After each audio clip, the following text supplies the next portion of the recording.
उत्तराखंड पर्यटन विकास बोर्ड के सलाहकार एवं दर्जा राज्य मंत्री सुभाष बघौली ने कहा है कि मुख्यमंत्री पुष्कर सिंह धामी के नेतृत्व में राज्य सरकार पर्यटन क्षेत्र को नई ऊंचाइयों पर ले जाने के लिए लगातार कार्य कर रही है। उन्होंने कहा कि धार्मिक, आध्यात्मिक, प्राकृतिक, साहसिक पर्यटन को बढ़ावा देने के लिए कई महत्वाकांक्षी परियोजनाएं तेजी से आगे बढ़ रही हैं।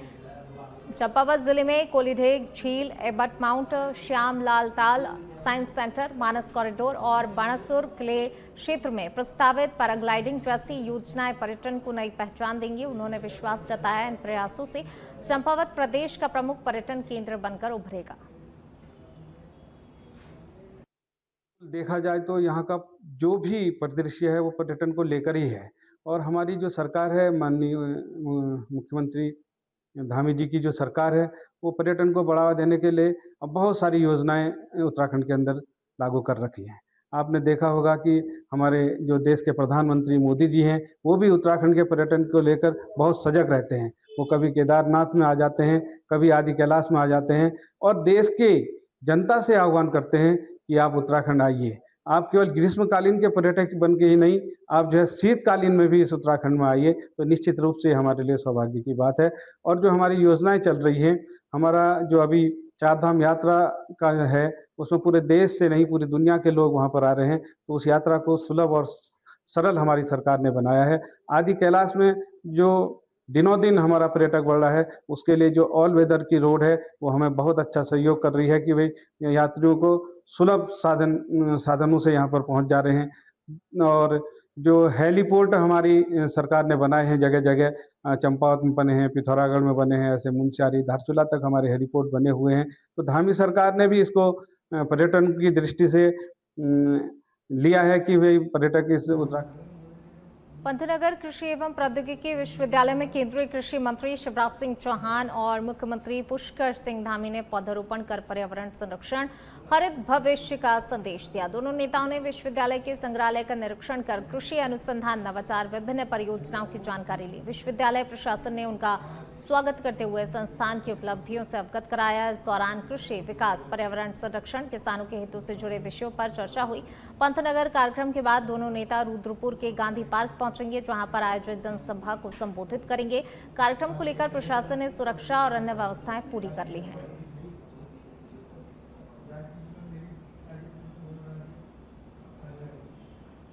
लोहाघाट में भारतीय जनता पार्टी नगर मंडल ने 25 जून 1975 को लगाए गए आपातकाल की बरसी पर आपातकाल दिवस कार्यक्रम आयोजित किया। कार्यक्रम में वक्ताओं ने आपातकाल को भारतीय लोकतंत्र का सबसे काला अध्याय बताते हुए तत्कालीन कांग्रेस सरकार पर लोकतांत्रिक संस्थाओं, अभिव्यक्ति की स्वतंत्रता, संविधान की मूल भावना पर प्रहार करने का आरोप लगाया। मुख्य वक्ता एवं सतत पर्यटन सलाहकार सुभाष बघौली ने लोकतंत्र सेनानियों के संघर्ष को प्रेरणादायी बताते हुए युवाओं से लोकतांत्रिक मूल्यों और संविधान की गरिमा बनाए रखने का आह्वान किया। कार्यक्रम के अंत में लोकतंत्र की रक्षा के लिए संघर्ष करने वाले सेनानियों को श्रद्धांजलि अर्पित कर लोकतांत्रिक मूल्यों की रक्षा का संकल्प लिया।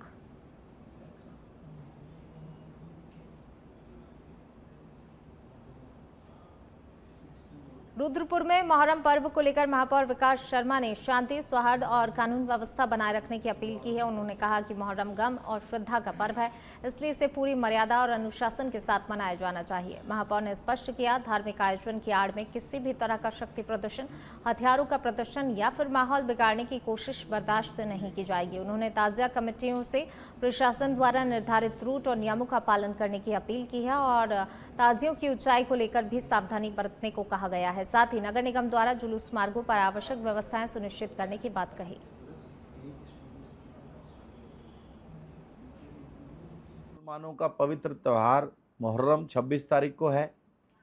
मैं सभी मुस्लिम समाज के लोगों से कहना चाहता हूं कि ये गमी का त्यौहार है और इसको गमी की तरह ही मनाया जाए, ना कि इसको शक्ति प्रदर्शन या शस्त्र प्रदर्शन करने का जरिया बनाया जाए।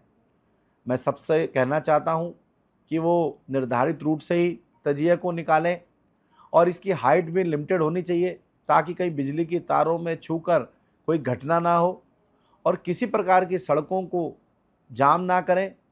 निर्धारित रूट से ही अपने तजिए को निकालें और कहीं पर भी इस प्रकार की दूसरे समुदाय की भावनाओं को भड़काने वाला काम, शक्ति प्रदर्शन का काम ना करें, नहीं तो इसमें नगर निगम और यहाँ पुलिस प्रशासन इसमें कार्रवाई करेगा, क्योंकि ये गमी का त्यौहार है इसको गमी की तरह मनाना चाहिए।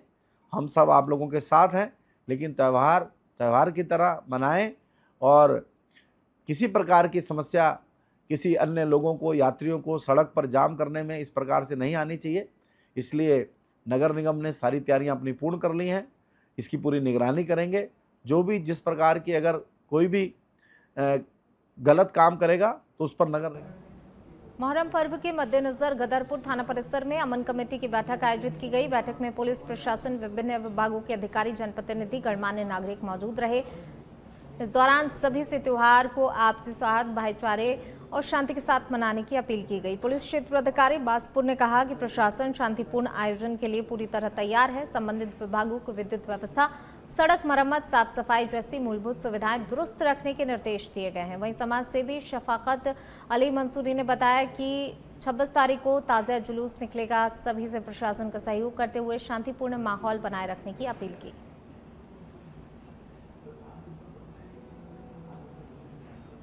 अमन कमेटी के जो अध्यक्ष हैं, इन सभी को यहाँ पे बुलाया गया था। इसमें लगभग हमारे जो 15 बड़े ताजिए हैं इस बार, और 13 से लेके 20 तक छोटे होंगे। पूरे जो मार्ग में है, जो मार्ग जो स्टार्ट होगा हमारे थाने से स्टार्ट होगा और ये पूरा करबला केला खेड़ा में जाके समाप्त होगा। इसमें हमारे द्वारा पुलिस का जो फोर्स है वो पूरे जुलूस के आगे पीछे दाहिने और बाएं रहेगा। और इसमें जो इलेक्ट्रिसिटी का जो एक क्वेश्चन आ रहा था अभी कि इसको चालू ना रखा जाए, तो उसमें हमने जे हिसाब से अनुरोध किया है कि उस टाइम जो 11 से 1 बजे का जो समय है उस टाइम विद्युत जो है आपूर्ति उसको बंद रखा जाए। एक पानी का इशू आ रहा था कि जो करबला तक जाने का जो रास्ता है उसमें एक नदी बीच में पड़ती है, उसका जो फ्लो है थोड़ा ज़्यादा तेज है, तो उसमें भी डैम के संचालकों से बात की जाएगी और उसका पानी के फ्लो को कम किया जाएगा। और पुलिस और प्रशासन पूरा जो है, जितने भी हमारे मुस्लिम समुदाय के जो भाई बहन हैं उनके साथ दिलो जान से इसमें सम्मिलित रहेगा। ट्रैफिक को लेके क्या दिक्कत? ट्रैफिक में जितने भी जो हमारे डाइवर्जन पॉइंट्स हैं वहाँ पे ट्रैफिक की ड्यूटीज़ लगाई जाएंगी और जितने भी जो हमारे हैवी व्हीकल्स हैं वो बिल्कुल प्रतिबंधित रहेंगे। सीओ साहब ने बोला है कि भाई किस तरह हम लोगों को प्रशासनिक वो व्यवस्था को करेंगे और हम लोग किस तरह मुहर्रम लेके चलें, और लाइट का व्यवस्था भी सही तरह सिस्टमेटिक जे लोग आए हुए हैं, अधिकारी लोग ये करेंगे। और टाइमिंग ये रहेगी कि 11 से 1 बजे तक का निकालने का, वहाँ तक पहुँचने का है टाइम। और अगर थोड़ा बहुत कम बढ़ती होता है तो ये उस हिसाब से अपना व्यवस्था करेंगे। केला खेड़ा की नदी में पानी को लेके बात हुई है आपकी? हाँ जी, मैंने पानी का क्वेश्चन उठाया क्योंकि वहाँ पानी बहुत बढ़ जाता है और उस दिन बढ़ा दिया जाता है जानबूझ के। कुछ लोग ट्यूब डाल के पैसा कमाते हैं उसमें, तो उस वजह जानबूझ के बढ़वाते हैं वो लोग ऊपर जाकर। इसलिए ये बोला कि पानी उसमें उस दिन कम कर दिया जाए। कि मुहर्रम जो है एक गमी का त्यौहार है, एक शोक का त्यौहार है, तो इसमें यही दिशा निर्देश थे कि ताजियों की हाइट जो है ज़्यादा नहीं की जाए। एक 10 फीट जो है मुकर्रर की गई है और उसमें लाइट जो है वो 11 बजे से 1 बजे तक जो है शट डाउन रहेगा।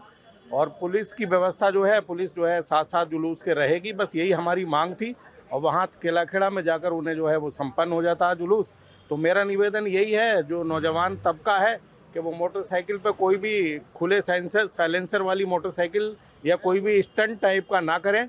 और दूसरे धर्मों का विशेष जो भी अगर रास्ते में कोई धार्मिक स्थल पड़ता है तो बहुत लिहाज करें, उसका जो है सम्मान करें और बहुत शांति से जो है जुलूस को ले जाकर संपन्न करें। मुहर्रम दिनेशपुर स्थित स्वर्गीय पुलीन कुमार विश्वास प्राथमिक स्वास्थ्य केंद्र के स्वास्थ्य व्यवस्थाओं को लेकर आम आदमी पार्टी के बंगाली प्रकोष्ठ के प्रदेश संयोजक सुभाष व्यापारी ने सरकार पर सवाल उठाया। ऑपरेशन हॉस्पिटल अभियान के तहत अस्पताल का निरीक्षण करने पहुंचे सुभाष व्यापारी ने 24 घंटे एमबीबीएस डॉक्टर की अनुपलब्धता, दवाइयों की कमी, केवल 4 बेड की व्यवस्था पर चिंता जताई। उन्होंने आरोप लगाया मरीजों को आवश्यक दवाइयां बाहर से खरीदना पड़ रही हैं। क्षेत्रों के सरकारी अस्पताल रेफरल सेंटर बनकर रह गए हैं। साथ ही अस्पताल को सामुदायिक स्वास्थ्य केंद्र में उच्चीकृत करने और 24 घंटे डॉक्टरों की तैनाती सुनिश्चित करने की मांग की है। कैंपेन चल रहा है स्वास्थ्य सेवाओं को लेके। जो गवर्नमेंट हॉस्पिटल में जो फैसिलिटीज़ मिलनी चाहिए वो मिल रही है कि नहीं मिल रही है, इस वजह से एक ऑपरेशन हॉस्पिटल करके एक कैंपेन चल रहा है पूरे स्टेट में। और आज 25 तारीख है, 25 और 26 ये जून, ये दोनों दिन ये कैंपेन चलेगा पूरे स्टेट में। तो उसी के रिगार्डिंग आज दिनेशपुर हॉस्पिटल का हमने निरीक्षण किया। और हालांकि ये निरीक्षण पहला निरीक्षण नहीं है, हमने इससे पहले 2023 में भी इसी गदरपुर विधानसभा की चारों सरकारी अस्पताल के सामने हमने धरना भी किया था। और दिनेशपुर के हॉस्पिटल के लिए ख़ास तौर से हमने इसको सामुदायिक स्वास्थ्य केंद्र बनाने की हमने मांग भी की थी। तो आज उस कैंपेन के रिगार्डिंग आज दिनेशपुर हॉस्पिटल में हमने डॉक्टर से बात की, पेशेंटों से बात की, फार्मासिस्ट से बात की, तो कई खामियां नज़र आई। कुछ चीज़ें तो हैं अभी, जैसे यहाँ पे एक इमरजेंसी के लिए एमबीबीएस डॉक्टर जो है वो 24 आवर्स के लिए नहीं है, जिसकी रिक्वायरमेंट है और बहुत आवश्यक है, क्योंकि इसका मतलब है कि यहाँ पे इमरजेंसी केवल वर्किंग डे पे और ऑफिस टाइम तक ही मिल पाता है डॉक्टर। वो भी अभी जो संविदा में है वो एक डॉक्टर है, डॉक्टर अच्छी हैं और वो सेवाएं अपनी दे रही हैं, लेकिन हमें यहाँ रिक्वायरमेंट है 24 आवर्स के लिए इमरजेंसी व्यवस्था। चमोली जिले के कर्णप्रयाग में 16 जून को हुए विवाद के मामले में 4 निहंग सिखों की गिरफ्तारी के विरोध में विकासनगर के कुल्हाल बॉर्डर पर निहंग समुदाय ने प्रदर्शन किया। प्रदर्शनकारियों ने गिरफ्तार लोगों की रिहाई और मामले के समाधान की मांग करते हुए उत्तराखंड कूच का आह्वान किया। शाम कुल्हाल बॉर्डर पहुंचे प्रदर्शनकारियों ने कहा बातचीत और समाधान के पक्षधर हैं, लेकिन उनके लोगों को सम्मानपूर्वक वापस भेजा जाना चाहिए। स्थिति को देखते हुए पुलिस और पैरामिलिट्री बल पहले से तैनात रहे और प्रदर्शनकारियों को उत्तराखंड में प्रवेश से रोक दिया गया। बाद में प्रशासन की समझाइश के बाद प्रदर्शनकारी शांतिपूर्वक वापस लौट गए।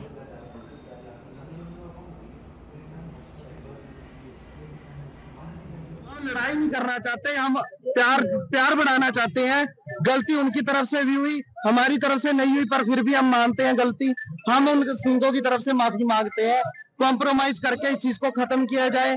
4 सिंगों को बाइज्जत अपना जैसे पंजाब में वापस भेजा जाए। ठीक है, हम किसी तरीके का लड़ाई दंगा माहौल खराब नहीं करना चाहते, ना हम किसी तरीके की है ना कि किसी भी तरीके का जो है लॉ एंड ऑर्डर खराब करना चाहते हैं। हम बहुत शांतमय तरीके से सतनाम वाहिगुरु का जाप करते हुए, मूल मंत्र का जाप करते हुए अपना हेमकुंड साहब जाना चाहते हैं। और वापसी में ये पुलिस प्रशासन से अभी हमारी अंदर एसपी साहब से भी बात हुई है, फुल्लर साहब से भी बात हुई है, काफी बड़े अधिकारी अंदर थे, सबसे बात हुई है। सबको हमने यही बोला है कि हमें अपनी यात्रा पूरी करने दीजिए उन्होंने, और हमें आश्वासन दिया कि 2-4 दिनों के अंदर हम उनकी बेल करवा देंगे निहंग सिंगों की। तो हमारी यही मांग है कि 2-4 दिन के लिए हमें जो हमारी यात्रा है हमें यात्रा कर लेने दीजिए, ताकि जो हम वापसी के अंदर है तब तक उनकी जमानत हो जाए और हम उनको अपने साथ पंजाब लेके जा सके। आप कब तक रहेंगे यहाँ पे? जब तक हमारे सिंह हमें नहीं मिलेंगे तब तक हम यहाँ से। विकासनगर से खबर। कर्णप्रयाग में हुए विवाद के बाद निहंग सिखों के उत्तराखंड कूच के आह्वान को देखते हुए पुलिस और प्रशासन पूरी तरह से अलर्ट मोड पर है। एहतियात के तौर पर विकासनगर स्थित कुल्हाल बॉर्डर को सील कर दिया गया है, जहां भारी संख्या में पुलिस बल तैनात है। जानकारी के अनुसार 16 जून को कर्णप्रयाग में निहंग सिखों और स्थानीय लोगों के बीच हुए विवाद के बाद 4 निहंग सिखों को गिरफ्तार किया गया था। इसके विरोध में निहंग सिखों ने कर्णप्रयाग कूच का आह्वान किया। इसी को देखते हुए पंजाब से उत्तराखंड आने वाले वाहनों और लोगों की बॉर्डर पर सघन जांच की जा रही है। सुरक्षा व्यवस्था बनाए रखने के लिए जिले के कई थानों का पुलिस बल तैनात है और प्रशासन घटनाक्रम पर लगातार नजर बनाए हुए है।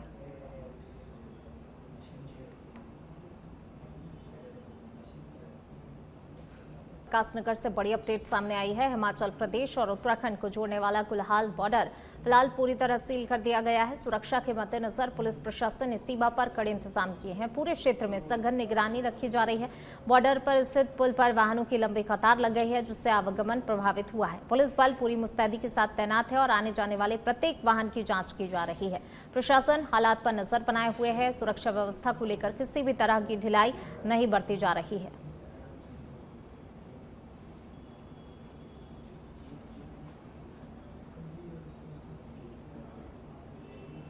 ऊधम सिंह नगर के जसपुर में पूर्व विधायक डॉक्टर शैलेंद्र मोहन सिंघल ने जनसंपर्क अभियान के तहत मुस्लिम समुदाय की महिलाओं के साथ सम्मेलन आयोजित किया। कार्यक्रम में बड़ी संख्या में महिलाओं ने भाग लेकर क्षेत्र के विकास, शिक्षा, स्वास्थ्य, महिला सशक्तिकरण से जुड़े हुए मुद्दों पर अपने सुझाव, समस्याएं रखी। डॉक्टर सिंघल ने संवाद के दौरान कहा, उनका उद्देश्य घर घर पहुंचकर महिलाओं और युवाओं के सशक्तिकरण का विजन लोगों तक पहुंचाना है।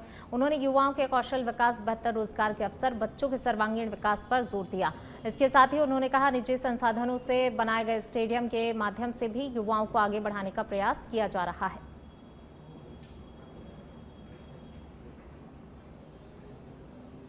हमारा जनसंपर्क अभियान चल रहा है 15 दिनों से, और घर घर जाकर पूरे जसपुर में हम ये बताने का प्रयास कर रहे हैं कि आने वाले समय में जो हमारा विज़न है, विशेष रूप से महिलाओं को और युवाओं को बढ़ाने का, उसका एक रोड मैप पेश कर रहे हैं।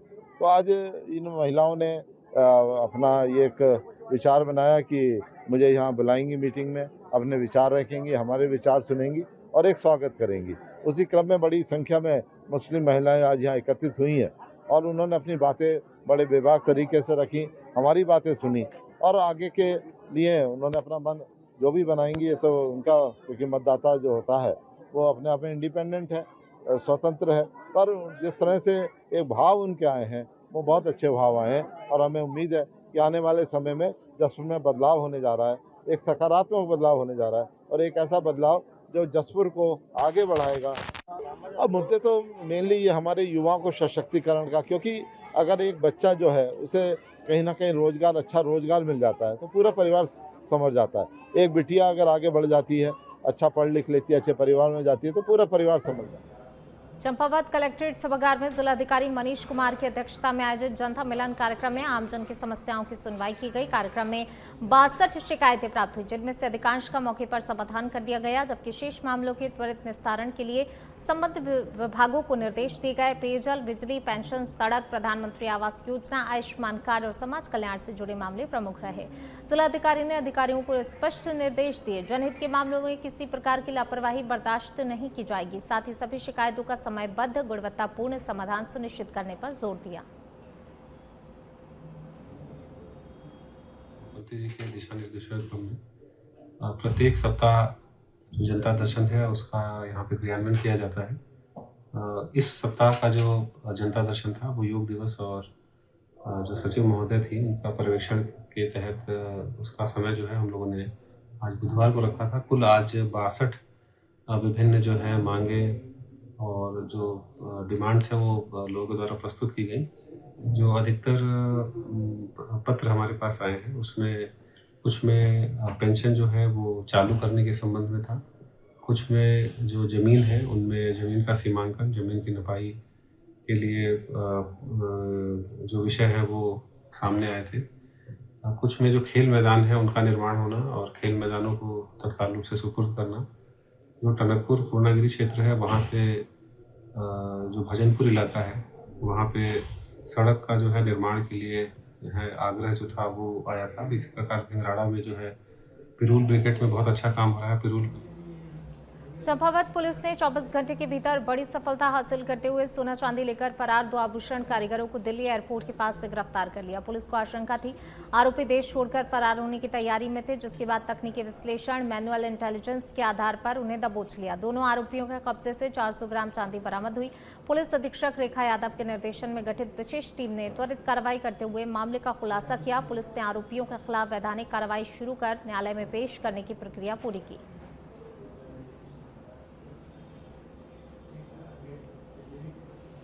घाट क्षेत्र के व्यापारी वर्ग थाने पर उपस्थित आए, जिनके द्वारा बताया गया कि उनके जो ज्वेलर शॉप में जो कारीगर काम करते थे वह गायब है और उनका जो सामान है सोना चांदी वह भी गायब है। इस घटना का तत्काल संज्ञान लेते हुए हमारे द्वारा त्वरित कार्रवाई करते हुए घटना की सत्यता के बारे में जानकारी इकट्ठा की गई। वह अभियुक्तों के प्रेजेंस के बारे में जानकारी इकट्ठा की। इसी क्रम में हमारे द्वारा जानकारी प्राप्त हुई कि अभियुक्त वर्तमान में क्षेत्र से नदारद है, साथ ही उनकी लोकेशन दिल्ली के करीब आ रही थी। इस पर तत्काल कार्रवाई करते हुए अभियुक्त पंजीकरण किया गया। वह टीम को अभियुक्तों की गिरफ्तारी हेतु रवाना किया गया। तो इसी क्रम में दिल्ली एयरपोर्ट के नजदीक से दोनों अभियुक्तों को गिरफ्तार किया गया, जिनके पोजेशन से व्यापारी वर्ग का जो माल गायब था उसकी बरामदगी की गई। वर्तमान में 100% रिकवरी इसमें की गई है। 400 ग्राम के करीब जो चांदी है जो व्यापारी भाइयों की थी, जो इनके द्वारा गबन करके अपने साथ ले जाया जा रहा था, वह बरामद की गई है। वर्तमान में दोनों अभियुक्तों को न्यायालय प्रस्तुत किया जा रहा है। मैम, उसमें तहरीर में सोना भी दिखाया था, तो उस सोने का क्या था मामला? प्राप्त तहरीर में सोने व चांदी दोनों का वर्णन था, परंतु पूछताछ के क्रम में अभियुक्तों से पूछताछ के क्रम में वह व्यापारी वर्ग से इस चीज की स्थिति को स्पष्ट करते हुए क्लियर किया गया है कि सोना का गबन नहीं होना पाएगा, मात्र चांदी ही इसमें गायब की गई थी, जो 100% उसको रिकवर कर